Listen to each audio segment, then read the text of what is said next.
1 Pedro capítulo 5, irmãos, versículos 6 a 11, diz assim a palavra do Senhor: Humilhai-vos, portanto, sob a poderosa mão de Deus, para que Ele, em tempo oportuno, vos exalte, lançando sobre Ele toda a vossa ansiedade, porque Ele tem cuidado de vós.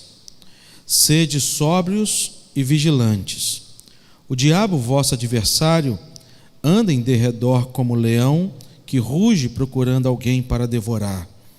Resisti-lhe firmes na fé, certos de que os sofrimentos iguais aos vossos estão se cumprindo na vossa irmandade espalhada pelo mundo. Ora, o Deus de toda graça, que em Cristo vos chamou à sua eterna glória, depois de terdes sofrido por um pouco, Ele mesmo vos há de aperfeiçoar, firmar, fortificar e fundamentar. Vamos orar mais uma vez. Pai, muito obrigado pela Tua palavra. Fala ao nosso coração na instrumentalidade do Teu Santo Espírito. Que possamos sair daqui, ó Deus, edificados pela Tua palavra. Assim oramos, ó Deus, em nome de Jesus. Amém. Amém.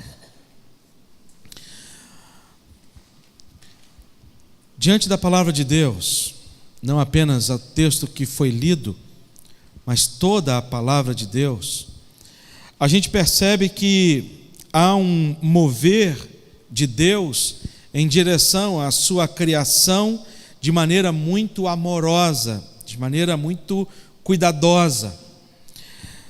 Deus, Ele se importa com a sua vida. Deus, Ele se importa com a sua alegria. Deus, Ele se importa com a sua dor.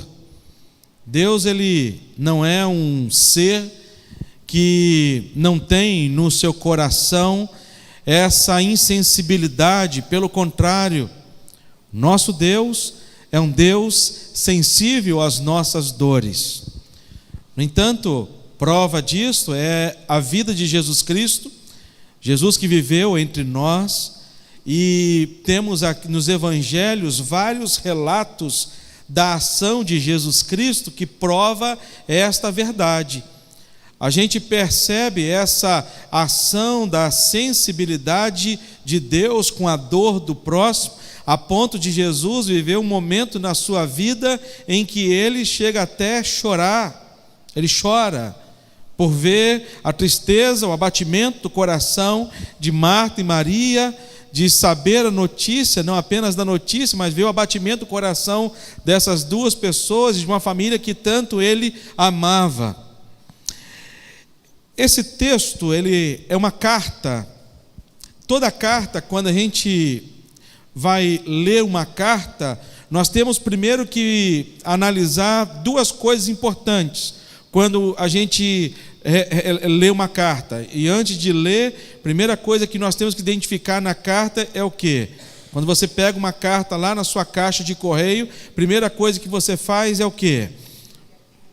Quem está mandando essa carta? Certo? A gente que tem filha, então, fica mais preocupado ainda.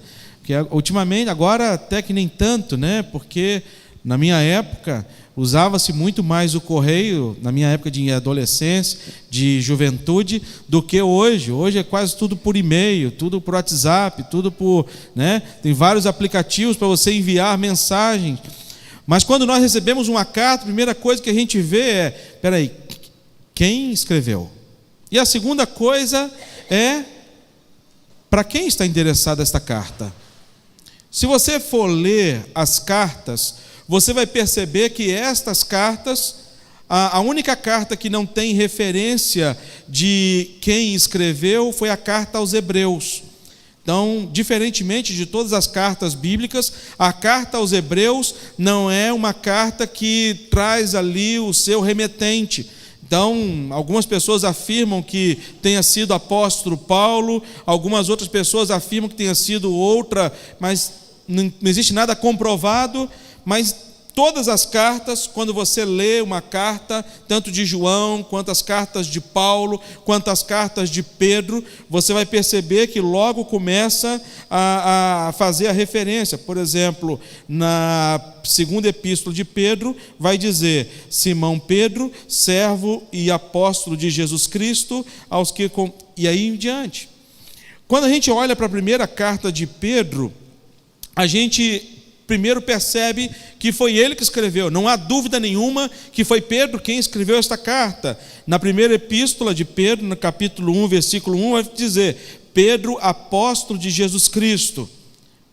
Então, automaticamente aqui já temos o remetente.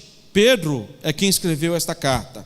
A outra coisa importante, antes de você ler uma carta, é saber para quem esta carta foi endereçada. Porque quando você lê a sua Bíblia na sua meditação em casa, você tem que ler a Bíblia e você tem que responder pelo menos duas questões. Primeira questão: o que esta porção que eu acabei de ler quis dizer para as pessoas da época?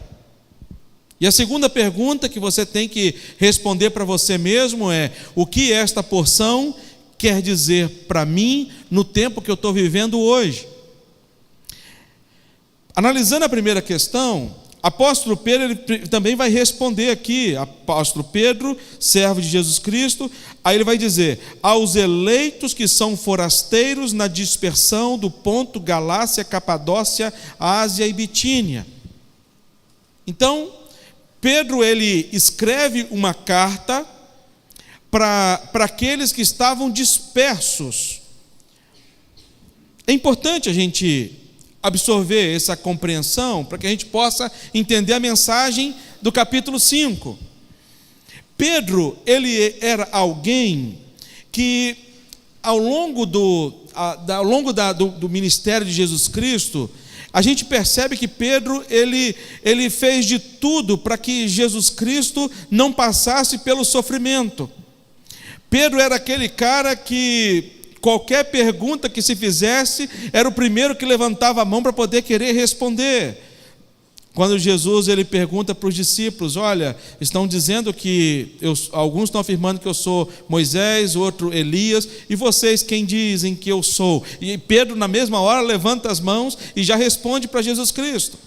Pedro é aquele cara que quando Jesus está andando sobre o mar e eles estão olhando lá no barco, se é um fantasma, o que é aquilo? E aí quando eles identificam que era Jesus Cristo, Pedro chega para Jesus e fala: Senhor, se é o Senhor mesmo, deixa eu ir até aí onde o Senhor está. Nenhum dos outros pediram alguma coisa parecida, mas Pedro se colocou como alguém que queria. Mas Pedro também, quando Jesus ele falou do plano dele, que deveria passar pela cruz, que os soldados iriam prendê-lo, e Pedro chega para Jesus e fala assim: Jesus, em hipótese alguma o Senhor pode passar pela cruz. De modo algum o Senhor vai ser preso. De modo algum. No entanto, que quando os soldados vêm, Pedro dá aquela espadada, né, na orelha de Malco, um soldado, e Jesus vai lá, cola a orelha e fala assim: Jesus, Pedro, não é assim. Mas Pedro era alguém que tentava de todas as formas não passar pelo momento difícil. No entanto, que quando Pedro ele é visto por aquelas mulheres e identificado por aquelas mulheres chegam para os soldados e falam para eles: olha, aquele ali é um dos que estava com Jesus. O que Pedro disse para aquelas mulheres? De modo nenhum. Eu nunca vi Jesus Cristo, sei nem quem é. Por quê? Porque Pedro não estava pronto para passar pelo mesmo sofrimento que Jesus passou. Pedro então foge. Mas Jesus vai ao encontro de Pedro, e aquele encontro maravilhoso. E depois daquele encontro, Pedro ele se dispõe a escrever uma carta para as pessoas que estavam passando pelo sofrimento. Pedro, quando ele se depara com Jesus Cristo, no seu segundo encontro com Jesus, lá, quando Jesus pergunta: Pedro, tu me amas? E a resposta de Pedro, naquele diálogo a respeito do amor, e Jesus fala para Pedro: Pedro, apacenta o meu rebanho. E quando há esse apacentamento do rebanho de Deus, o rebanho que Pedro encontra era um rebanho que estava sofrendo. A carta de Pedro não era uma carta para aqueles que estavam vivendo um tempo fácil. A carta que Pedro escreve, a primeira epístola de Pedro, é uma carta para as pessoas que tinham perdido seus familiares queridos por causa da perseguição. A carta para quem Pedro escreve eram mães que perderam os seus filhos, que foram levados e foram mortos em arenas quando foram degladiados com os leões, e todas as pessoas assistindo. Eram pessoas que estavam distantes da sua casa, quando ele fala que eram os forasteiros, pessoas que estavam sofrendo. E quando a gente lê a Bíblia, a gente vê muitos conceitos teológicos. Mas a carta de Pedro, ela traz conceitos teológicos, e a Bíblia como um todo, mas é importante a gente olhar para a carta de Pedro, porque a carta de Pedro, ela faz um paralelo, ela faz uma junção entre conhecimento e prática.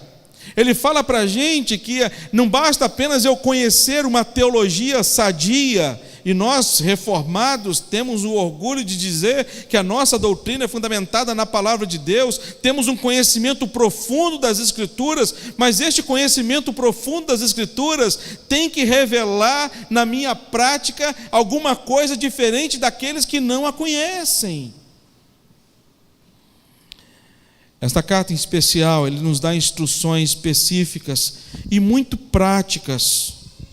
Quando você lê a carta de Pedro, você vai ver que são instruções práticas no que se refere ao comportamento dentro de casa, no relacionamento marido e mulher. Ele vai trazer relações práticas no que se refere ao relacionamento entre pais e filhos e pais. Ele vai trazer comportamentos práticos no que se refere ao comportamento nosso, a nossa relação com as autoridades constituídas. Ele vai trazer comportamentos práticos a respeito do nosso relacionamento com os nossos vizinhos e também no relacionamento com a nossa igreja. Ele fala de atos e fala de consequências. De maneira especial aqui nesse texto que nós lemos, do capítulo 5.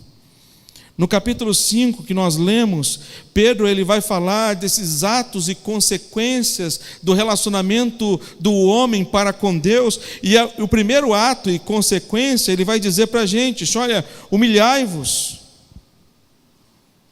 Para quê?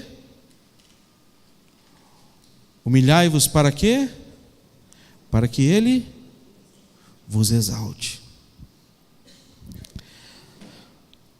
Quando nós falamos a respeito desta humilhação,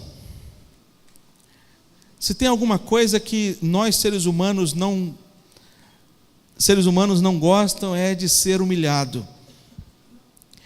Talvez pela palavra que se tornou quase pejorativa, a questão da humilhação. Mas a humilhação aqui não é um conselho que Pedro está dando à sua igreja. Aqui é um imperativo. Ele está dizendo para mim e para você: humilhai-vos, portanto, sobre a poderosa mão de Deus. Eu preciso saber o que significa este se humilhar. Eu preciso saber diante de quem eu devo me humilhar. E o texto vai falar sobre isso. Esse texto ele vai falar, primeiro, que é um imperativo, que nós devemos nos humilhar diante da presença de Deus. E o que é se humilhar diante da presença de Deus? É você reconhecer em todos os seus atos, em todas as suas atitudes, que você depende de Deus. Nós falamos um pouco disso lá na Escola da Palavra, agora às 10h30 da manhã, quando falando a respeito dos milagres de Jesus Cristo, quando nós nos deparamos diante de circunstâncias aonde tudo que temos, aonde tudo que somos não consegue resolver algumas circunstâncias da nossa vida. E se humilhar diante da presença de Deus é você reconhecer que na sua vida existe um senhorio. É se encurvar diante desse senhorio. Se humilhar diante da presença de Deus é fazer aquilo que Jesus Cristo fez ao longo de toda a sua vida. O nosso exemplo, o nosso modelo de vida é Jesus Cristo, meus irmãos.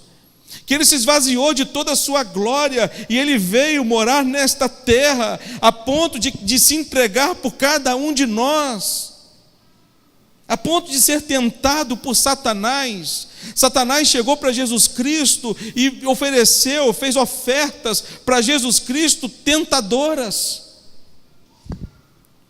O Pai ofereceu a glória, mas Ele teria que passar pela cruz. Satanás sabia disso. Satanás, quando chega diante de Jesus Cristo e fala para Jesus Cristo: olha o meu reino, se você se curvar e me adorar, eu te dou todo este reino para te adorar, sem que seja necessário que você passe pela cruz. Momento em que Jesus ora ao Pai e pede ao Pai: Pai, se possível, passa de mim este cálice, mas não seja feito o quê? A minha vontade, mas seja feita a vontade do Senhor. Se humilhar diante da poderosa mão de Deus significa, queridos irmãos, saber que nós temos um senhorio e nos curvamos diante desse Senhor que é o nosso Deus. E mais do que isso, como eu disse para vocês, Ele pede o ato e depois Ele fala das consequências. E a consequência é qual? Ele fala: para que Ele vos exalte, para que Deus vos exalte. E essa exaltação de Deus, ela é manifestada através da graça maravilhosa de Deus ao longo de toda a nossa existência. O segundo ato, com consequência, Ele vai dizer para a gente o seguinte: põe sobre Ele a ansiedade. Qual o resultado? E Ele cuidará, Ele tem cuidado de vós. A palavra de Deus, ela fala que todas as pessoas que buscaram em Jesus, elas encontraram o socorro diante das suas necessidades, diante das suas petições. A ansiedade, ela afeta todas as partes do nosso corpo. Ela afeta aquilo que nós pensamos, ela afeta o nosso corpo em si, ela afeta as nossas emoções, ela afeta o nosso comportamento. A ansiedade afeta todas as partes do nosso corpo. E quando Jesus ele nos faz o convite, através da carta do apóstolo Pedro, ele nos convida a depositarmos diante de Deus as nossas ansiedades. E cada um de nós aqui temos no nosso coração e carregamos no nosso coração, às vezes, a nossa ansiedade. E quando Ele vai dizer, lançando sobre Ele toda a vossa ansiedade, é como se você estivesse tirando o peso das suas costas e carregando um animal de carga, como se você estivesse carregando um peso há muito tempo, e aí você encontra um animal parado, já arriado, com um arreio, com a corda para você puxar, e você então começa a depositar naquele animal todo aquele peso que estava sobre você, e você passa a caminhar mais sem aquele peso. E como é difícil esse processo, sabe? Como é difícil esse processo. Quando a gente olha para o salmista Davi, o salmista ele vai dizer para a gente de maneira muito clara, lá no Salmo de número 37, põe a sua mão na sua Bíblia, no texto de 1 Pedro, e vai lá no Salmo de número 37.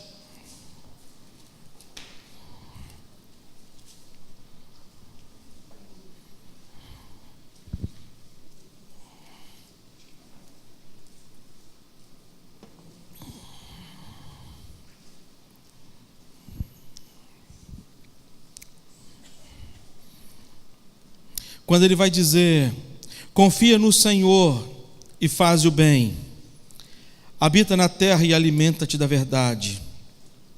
Ele vai dizer para a gente: agrada-te do Senhor e Ele satisfará os desejos do teu coração. Perceba que é a mesma ato e consequência, sabe? Quando ele fala, agrada-te do Senhor e Ele satisfará os desejos do teu coração. Versículo 5 ele vai dizer, entrega o teu caminho ao Senhor, confia nele, e o que vai acontecer? E o mais Ele fará. Versículo 7, descansa no Senhor e espera nele. É disso que Pedro está falando para a gente. É dessa ação que às vezes é tão difícil no nosso dia, irmãos, colocarmos isso em prática, e talvez é muito mais fácil a gente aconselhar algumas pessoas, quando algumas pessoas começam a falar para a gente das dificuldades do momento em que elas estão vivendo, e é tão fácil a gente dizer para essas pessoas, olha, descansa no Senhor, entrega para o Senhor. E o que Pedro está falando para a gente aqui nesse versículo é, lança sobre Ele toda a vossa ansiedade. Porque Pedro ouviu de Jesus Cristo, lá no Sermão do Monte, quando Jesus pergunta para todos aqueles, por que vocês estão tão ansiosos? De que vale vivermos ansiosos pelas coisas da vida? Quem aqui pode acrescentar um côvado sequer ao rumo da sua vida? Você descansar e lançar sobre Deus toda a vossa ansiedade é você dizer para você mesmo, eu tenho em quem confiar. Como o apóstolo Paulo disse para a gente, estou bem certo que Ele é poderoso. Eu sei em quem tenho crido. E estou bem certo que Ele é poderoso para nos livrar até aquele dia, sabe? Estou certo. Quando olhamos para a história bíblica, a ansiedade de Nicodemos era o vazio que ele sentia, que a religião não podia suprir. Quando a gente olha para a história bíblica, a gente percebe que aquela mulher que estava em fluxo de sangue, estava com fluxo de sangue, a ansiedade do coração dela é que ao longo de muitos anos ninguém conseguiu curá-la e trazia aquele coração ansioso. E ela recebe de Deus. A ansiedade de Nicodemos e aquele jovem rico era que toda a religiosidade, que toda a riqueza não conseguia suprir a existência da sua vida. A ansiedade de Jairo era por conta da sua própria filha, que estava enferma e que depois veio a morrer. Mas que Jesus foi na casa dele e disse, levanta, levanta. Deus é aquele que se importa com as nossas ansiedades. Deus é aquele que se importa porque Ele tem cuidado de vós. E terceiro e último lugar, terceiro ato, terceira consequência é de nós estarmos sóbrios e vigilantes. A terceira e última, Pedro vai falar, sede sóbrios e vigilantes. O diabo, vosso adversário, anda em derredor como leão, que ruge procurando alguém para devorar. É uma realidade. Primeira coisa que a gente tem que perceber, queridos, é que o diabo ele existe. A segunda coisa importante que a gente tem que entender nessa relação é que não apenas ele existe, mas que ele é nosso adversário. A outra coisa importante é que ele está à nossa volta, e o texto vai dizer que ele está ao nosso redor, ao nosso derredor, procurando nos tragar, devorar. A outra coisa que nós precisamos entender é que sozinhos nós somos presas fáceis. Quantas pessoas têm sido presa fácil, porque não têm dado a atenção devida a esta grande realidade.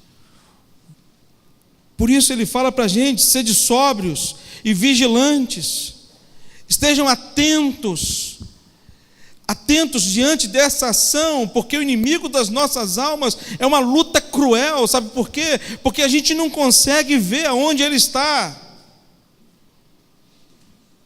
A gente não consegue ver, mas a gente sabe que ele existe. A gente sabe que ele atua de maneira cruel, que ele veio matar, roubar e veio destruir.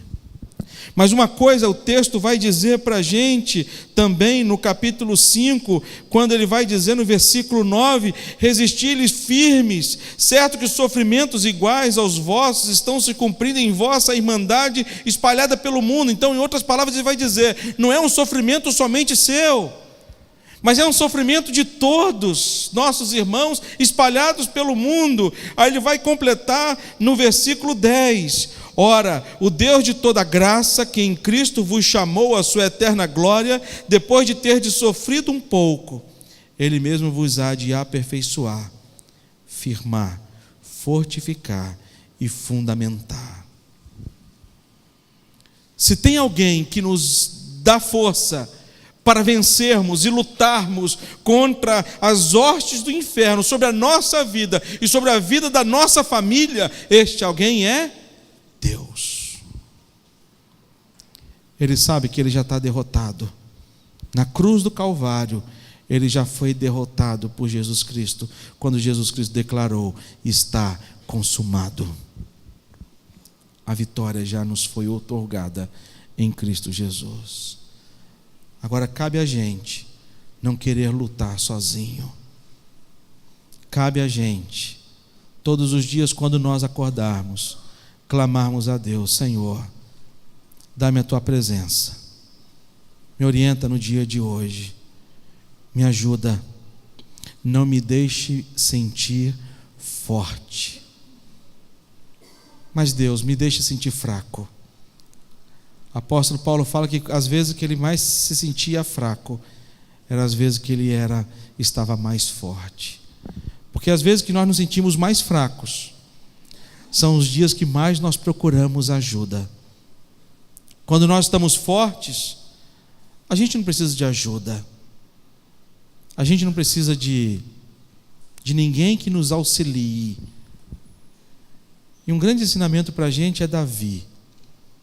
Davi era rei, mas Davi em todo momento chegava para Deus e depositava diante de Deus a sua confiança. Deposite em Deus a sua confiança. Às vezes, o inimigo, sabe, ele te atacou. E o texto fala que ele ataca como um leão que ruge. Não sei se você já viu no Discovery, ou então outro canal, ou então um documentário sobre animais, de como os leões eles atacam. Eu gosto de ver muito quando ele se dá mal, quando os outros animais vão lá e bota o leão para correr. Eu gosto muito de ver essa parte, mas a maioria das vezes o leão ele corre atrás do bando, mas ele não ataca o bando. O leão vai procurar sempre quem? Primeiro, os mais fracos. Segundo, aquele que se desvia do bando. Aquele que se desvia do bando, aquele é presa fácil para ele. Nós temos que ter, a Bíblia fala que a gente tem que ter, nós temos que ser sóbrios e vigilantes. Nós, como pastores, temos uma grande responsabilidade de velar pelas ovelhas.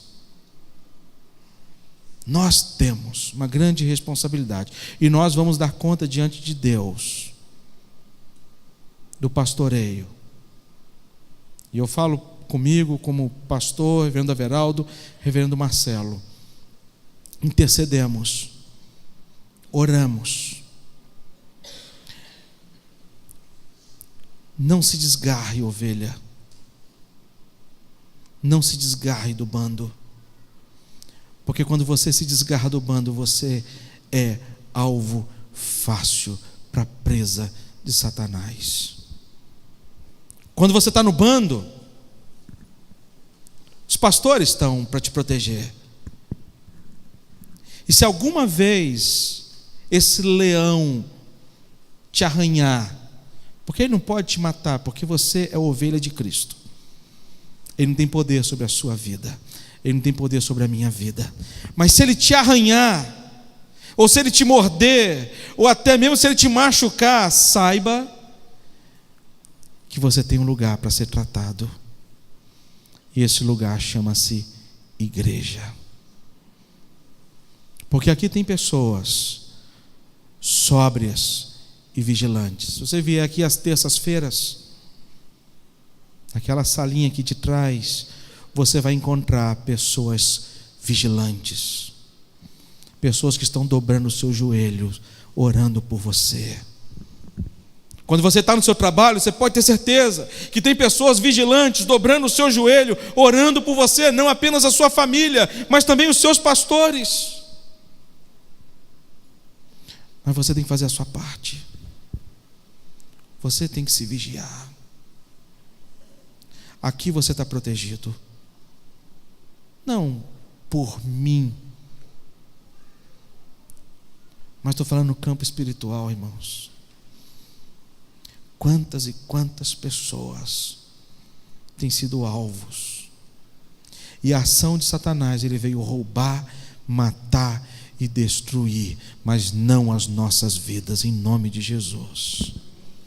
Não a sua vida, em nome de Jesus. Por isso eu quero dizer aos pais: clamem pelos seus filhos, sejam vigilantes pelos seus filhos, intercedam pela vida deles.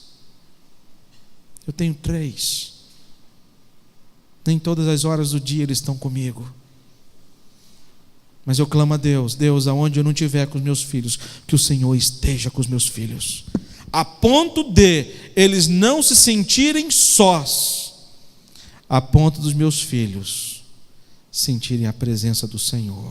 A minha oração todos os dias pela Igreja das Américas: Senhor, eu clamo ao Senhor, que o Senhor esteja presente na vida de cada família, para que cada membro desta igreja sinta a presença de Deus. Seja vigilante e não se acha forte. Não saia de casa sem dizer para Deus: Deus, vai comigo. Como Moisés, ele disse: Senhor, se o Senhor não for comigo, não permita que eu saia daqui. Que a sua oração durante, ao começar do dia: Senhor, seja comigo, para que, se eu não sair daqui, se o Senhor não for comigo, não me deixa sair para trabalhar, não.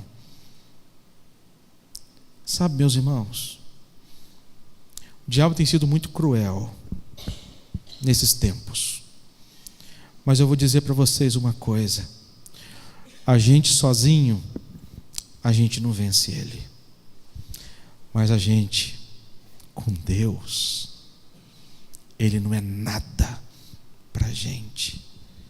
A Bíblia fala para a gente resistir ao diabo, e ele vai fazer o quê? Vai fugir como um cachorrinho com medo, não da gente, mas daquele que mora dentro da gente. Por isso, Pedro vai dizer para a gente: olha, humilhai-vos na presença de Deus. Reconheça que você não é nada. Humilhai-vos na presença de Deus, porque é Ele que vos exalta. Ele vai dizer para Deus: põe diante de Deus a sua ansiedade e saiba que Ele tem cuidado de vocês. E Ele vai dizer para vocês e para mim: sede sóbrio e vigilante, porque a gente vive tempos maus. E a oração que eu faço para você, para mim, é a oração final que Pedro faz nesta carta, quando ele vai encerrar no versículo 10: Ele mesmo há de vos aperfeiçoar, firmar, fortificar e fundamentar. Que assim Deus faça na sua vida. A despeito do que aconteceu, a despeito das mordidas que você tomou, mas aqui você está protegido, aqui você recebe tratamento, aqui você recebe cura, aqui você recebe perdão, aqui você recebe amor, porque aqui há a presença de Deus. Que Deus assim nos proteja, que Deus assim nos abençoe, em nome de Jesus. Amém.